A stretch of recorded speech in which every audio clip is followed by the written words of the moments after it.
Trip Más presenta Descancelarse o cómo hacer control Z en la realidad. Cuando se rompe algo, se puede tirar a la basura o reparar. Cuando se ofende a alguien, se puede dar por perdida esa relación o intentar sanarla. Los objetos se reparan comprando refacciones, pegando con resistol o con cinta diurex. Las relaciones se arreglan pidiendo perdón. El perdón es la cinta diurex de las relaciones humanas. Maneras de pedir perdón hay muchas. De rodillas, con un ramo de rosas, con serenata, en un comunicado de prensa, en una carta, en una story llorando o en un video padrísimo con guión y toda la cosa. Depende del presupuesto, del agravio y de la dignidad. Perdóname, mi amor, por todo el tiempo que te amé, te hice daño. El acto de pedirlo tiene como objetivo reconocer que se ha cometido un error, señalar que se lamenta la ofensa provocada y ofrecer la promesa de que en el futuro no se volverá a cometer la misma falta, siempre buscando que la persona agraviada logre superar la ofensa, es decir, que la olvide. Porque perdonar es olvidar selectivamente, es darse un madrazo estratégico en la cabeza esperando que se olvide solo un recuerdo. Máteme ese recuerdo de ese amargo amor. Pedir perdón también es mandar un escuadrón de soldaditos a la mente de otra persona para que acribillen el recuerdo exacto de la ofensa cometida. Los soldaditos son las palabras. Perdonar no es olvidar, perdonar es recordar sin sufrir, es aprender y abrazar el pasado sin dolor, ver desde la renovación sin aprensión. Ok, entonces pedir perdón es mandar un escuadrón de soldaditos a acribillar los recuerdos emocionalmente negativos respecto a una ofensa cometida. No, perdonar no es violencia, es amor. Ok, pedir perdón es mandar un escuadrón de amor a acariciar el alma de la otra persona. La ironía es sufrimiento. A ver, déjame abrazarte para que te perdones. No. Irving, ¿por qué invitaste a tu mamá a ver cómo grabamos el podcast? Jefa, me dijo que no iba a interrumpir. Este güey es bien neuras y no le gusta que lo abracen. Hay que dejarlo trabajar mejor, ya ve cómo se pone. Gracias, Irving. Les pido que me perdonen, los abrazo. Ya me voy, hijo, te quiero mucho. Un perdón efectivo debe provocar en la persona o personas afectadas una sensación de comprensión sobre la naturaleza del agravio, el entendimiento de que no se quiso hacer daño y la tranquilidad de que no se volverá a cometer. Solo así se olvida el agravio en paz. Solo así se sigue adelante. El ciclo tradicional del perdón consiste en lo siguiente: se ofende a alguien, se pide perdón, se es recibido el perdón, no se comete nuevamente la falta y la relación continúa de manera sana. Si lastimas a alguien, debería bastar con presentarse ante el ofendido, con las manos apuntándose mutuamente con los dedos índices y decir ¿me perdonas? Y problema resuelto. Siempre y cuando no haya chisme de por medio. Si el asunto llegó a oídos públicos, ya no basta con pedir perdón al agraviado, sino que se necesita una disculpa pública, pues la reputación está en juego. Se requiere un comunicado profesional que, además de cubrir la agenda básica del perdón, también busque tranquilizar a la opinión pública. Por razones en las que no conviene ahondar ahora, hay personas que no han sido agraviadas personalmente, pero se toman la molestia de sentirse ofendidas y exigen una especie de tributo hacia ellas mismas para dejar en paz al ofensor y permitirle continuar con su vida. Sí, ya sabes a dónde vamos con eso. Este fenómeno de los terceros agraviados siempre ha existido, pero alcanzó dimensiones inesperadas con la llegada de los medios masivos de comunicación, como la prensa escrita, la radio y la televisión. Antes de ello nos podíamos ofender por la manera en la que el carnicero había tratado a su esposa y podíamos dejar de comprarle carne en un acto justiciero. Pero en la era de la televisión se hizo más difícil ir a desquitarnos con alguien que no conocemos.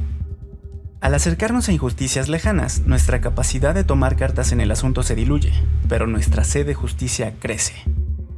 En la era de la televisión se le pudo tomar coraje a Bill Clinton y a Mónica Lewinsky, o a Mike Tyson por morderle la oreja a otro boxeador, o a Yolanda Saldívar, ya saben por qué.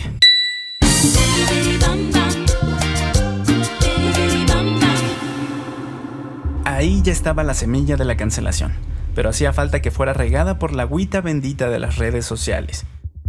Con la facilidad para hacer que nuestros sentimientos sean escuchados por decenas de personas al instante, la indignación adquirió un carácter público tangible, un arma para atacar a los ofensores y defender a los ofendidos.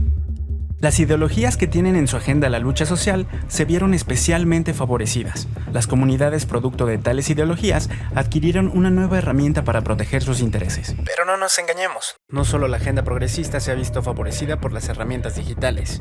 También los reaccionarios y los derechistas se ven beneficiados por ellas. Si te metes con uno de nosotros, te metes con todos. Si le das like al tweet de Justin Bieber que dice que Chris Brown es un gran artista, te estás metiendo con Rihanna y por lo tanto te metes con todas las mujeres.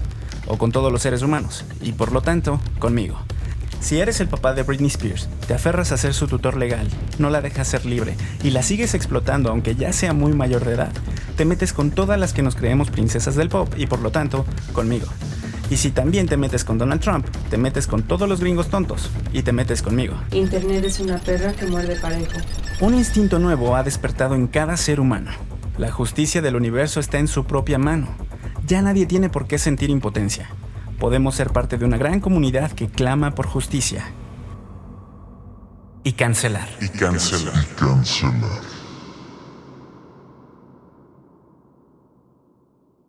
Aunque no se pueda determinar el efecto que tendrá la cancelación, uno se desahoga, deja clara su postura y recibe likes a cambio, porque un poco de esto también se trata de sentir aprobación social por nuestra bondad. En ese sentido, la ofensa pasa a segundo plano. Es más importante nuestra opinión que la ofensa y que el ofendido. Aún así, la cancelación tiene consecuencias reales que ajustician de manera diferente a cada ofensor. En ese sentido, se parece a un virus que actúa dependiendo del organismo al que ataca. A algunos les quita su trabajo, a otros sus amistades, a otros más desafortunados los mete a la cárcel y se han conocido lamentables o festejables casos en los que la víctima tiene consecuencias fatales. Pero al igual que con algunos virus, hay casos asintomáticos en los que la cancelación pasa desapercibida. Y ante este fenómeno surgen algunas preguntas. ¿Se puede pedir perdón después de una cancelación? Si pedir perdón es facilitar o no estorbar en el proceso de sanación de otra persona, ¿cómo se puede facilitar el proceso de sanación de una comunidad mediática enardecida? ¿Las comunidades enardecidas deben sanar o deben saciar su hambre de justicia? ¿Hay cinta diurex para la cancelación? ¿Qué deben hacer los cancelados? Analicemos el interesante fenómeno de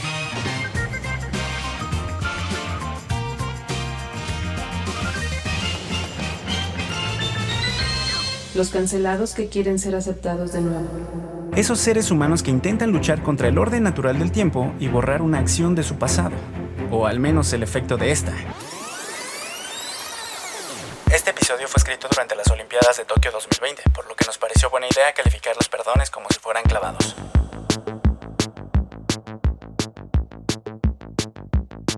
La unidad de medida para calificar el tipo de perdón se mide en control-zetitas, siendo la calificación más alta 5 control-zetitas y la más baja 0 control-zetitas. Caso Aziz Ansari. El comediante, actor y escritor estadounidense de origen indio fue acusado por una fotógrafa de haber tenido comportamiento sexual inapropiado, indicando que el comediante la invitó a su casa y ya estando ahí, ella lanzó señales verbales y no verbales de que no quería que la cosa avanzara, y aún así, él la besó, la desnudó y se realizaron sexo oral mutuamente. Finalmente, ella fue directa y le dijo que no. Él entendió, para después pedir que un Uber pasara por ella. Aziz Ansari es vanguardia progresista, además de ser autor de un libro y una serie con contenido completamente woke en el que se fomentan los valores morales actuales. En su serie Master of None aborda con maestría y gran pericia narrativa la diversidad cultural y sexual, entre otros tópicos de la agenda moral vigente. Incluso uno de sus episodios condena directamente el acoso sexual. La respuesta ante tales acusaciones era muy importante, pues hasta cierto punto su figura funciona como un ejemplo de comportamiento para el hombre deconstruido moderno. De hecho, el día que ganó el Globo de Oro por su serie portaba un pin del movimiento Me Too. Por otro lado, la acusación era de una naturaleza especialmente delicada, pues la misma mujer que lo acusa señala que él estuvo avanzando mientras ella lanzaba señales. Pero cuando dejaron de ser señales y fue explícito que no quería avanzar, él respetó su decisión. La opinión pública se dividió, y había quienes apoyaban a la víctima y había quienes apoyaban al comediante. Unos decían que él se aprovechaba de su fama para seguir forzando algo que ella no quería que pasara, y otros decían que su única culpa era no saber leer la mente. La acusación era polémica, y el acusado era especialmente hábil en temas de corrección política. Su respuesta fue: cuando me enteré que ella la había pasado mal, quedé sorprendido y preocupado. Tomé en serio sus palabras y le respondí en privado tras tomarme el tiempo necesario para asimilar lo que me había dicho. Continúo apoyando al movimiento que está teniendo lugar en nuestra cultura. Es necesario y llevaba mucho tiempo pendiente.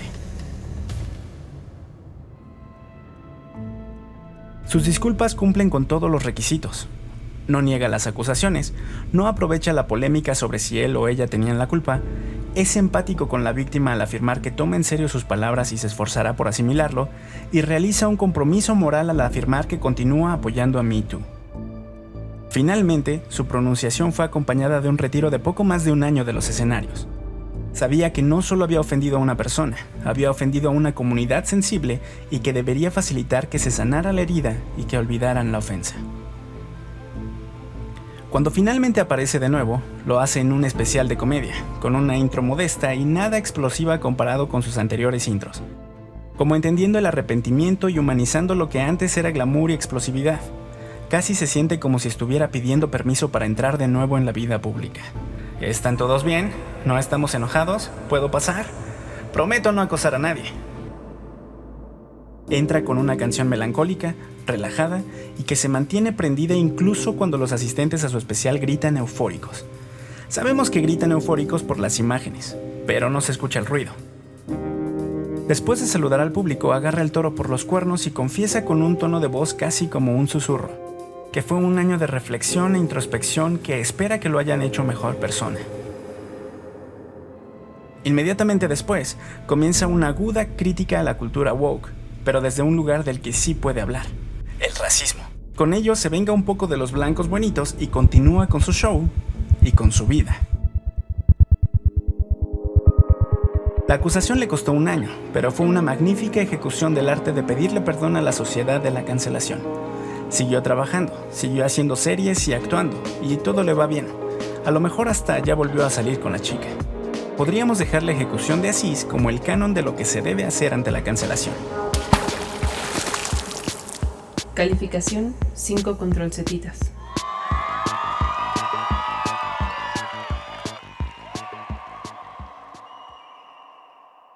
Caso Louis C.K. El caso del comediante pelirrojo fue uno de los más escandalosos que se destaparon en la primer gran oleada de Me Too. 5 mujeres lo acusaron de proponerles que lo vieran o lo escucharan mientras él se masturbaba. En este caso, la balanza se inclinaba muchísimo más y con más claridad hacia el lado de las víctimas.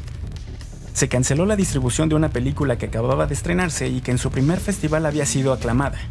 Las grandes cadenas como HBO, Netflix o FX se lavaron las manos y bajaron el contenido asociado a él de sus plataformas, además de lanzar declaraciones en las que afirmaban romper toda relación laboral con el acusado. Nadie quería estar cerca de él. Parte de su respuesta es la siguiente: estas historias son ciertas. En aquel momento me decía a mí mismo que eso estaba bien porque nunca le enseñé mi pene a una mujer sin preguntarle primero, lo que también es cierto. Pero lo que he aprendido es que cuando tienes poder sobre otra persona, pedirles que te vean el pito no es una pregunta, es un apuro. He aprendido hasta qué punto dejé a estas mujeres que me admiraban sintiéndose mal consigo mismas. Me aproveché del hecho de que soy bastante admirado en mi comunidad y en la suya, lo cual les impedía contar su historia y les causaba dificultades cuando lo intentaban. Tengo que reconciliarme con quien soy, lo cual no es nada comparado con la tarea que les dejé a ellas.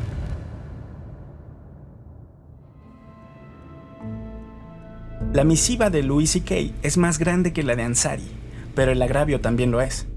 Se podría decir que responde con una estrategia similar, la de ponerse del lado de la víctima y tratar de ser empático. En ningún momento es agresivo, ni niega el agravio.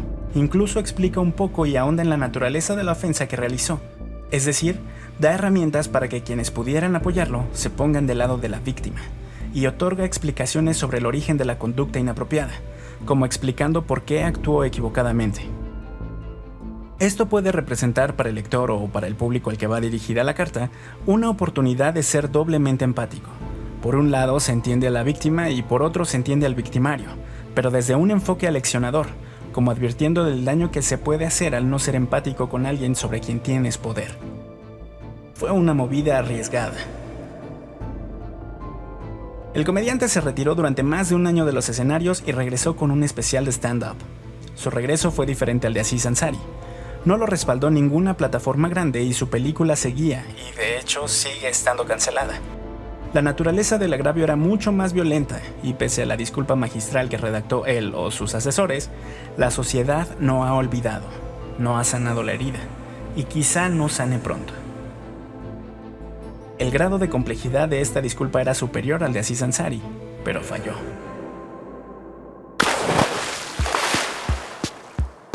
Calificación 3 controlcetitas y medio.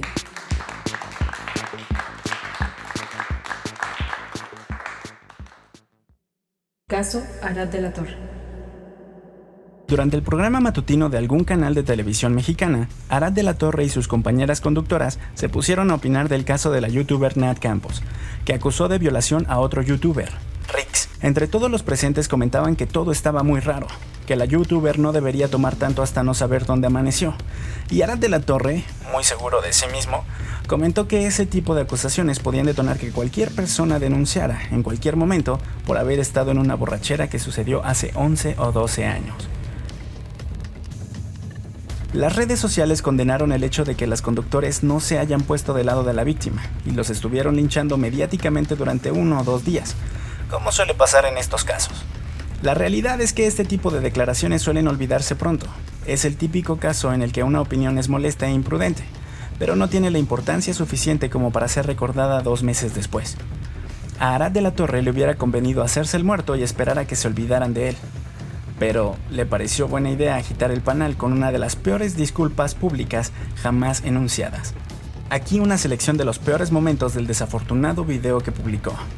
En ningún momento estoy de acuerdo con lo que sucedió. En ningún momento estoy apoyando a una persona que haya cometido algún delito. Hay que denunciar con tiempo. Les pido de favor que no descontextualicen las cosas que nosotros hacemos. Ofrezco una sincera y absoluta disculpa. Pero estoy tranquilo y estoy consciente de que las cosas con amor se resuelven. Y no se dejen a denunciar a la gente. Hay que denunciar.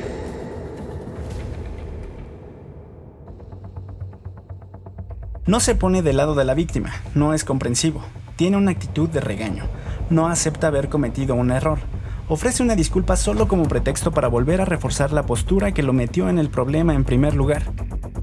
Está estorbando en el proceso de olvidar o de sanar. Pareciera que quiere que le pidan una disculpa a él mismo. Mira al oso cancelador y en lugar de dejar de moverse, se pone a tratar de intimidarlo con un palito que se encontró en el bosque. Ternurita.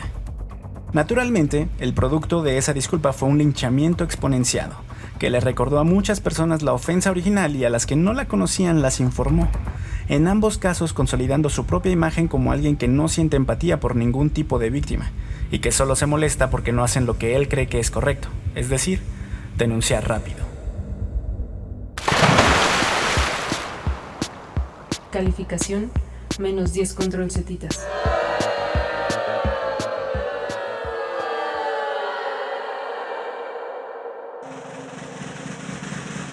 En los tiempos de la cancelación, pedir perdón debería ser considerado un deporte olímpico, con diferentes categorías.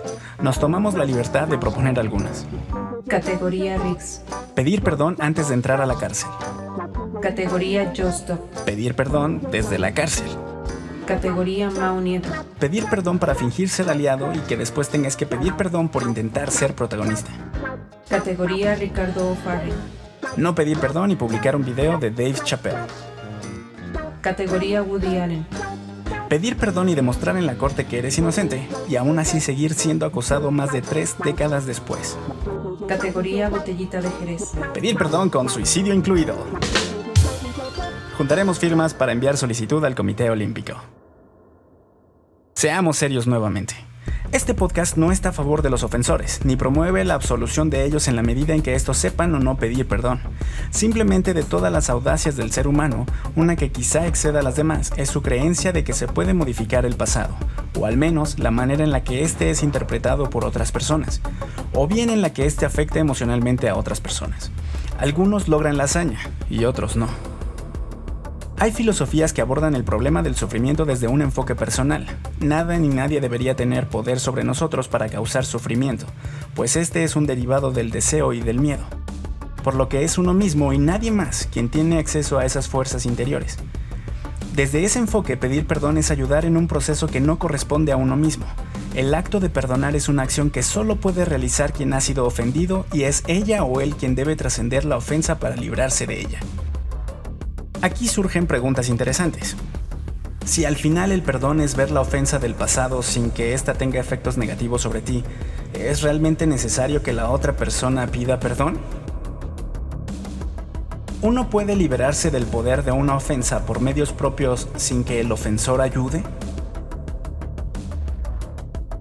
¿Las disculpas mediáticas sirven para sanar a alguien o solo para cuidar las carreras de quienes las ofrecen?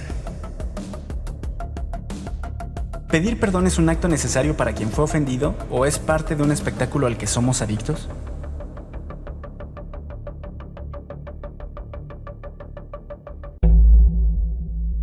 Suscríbete para recibir tu dosis semanal de Drips comprimidos. Para noticias, memes y contenido extra, síguenos en Instagram, Twitter y Facebook.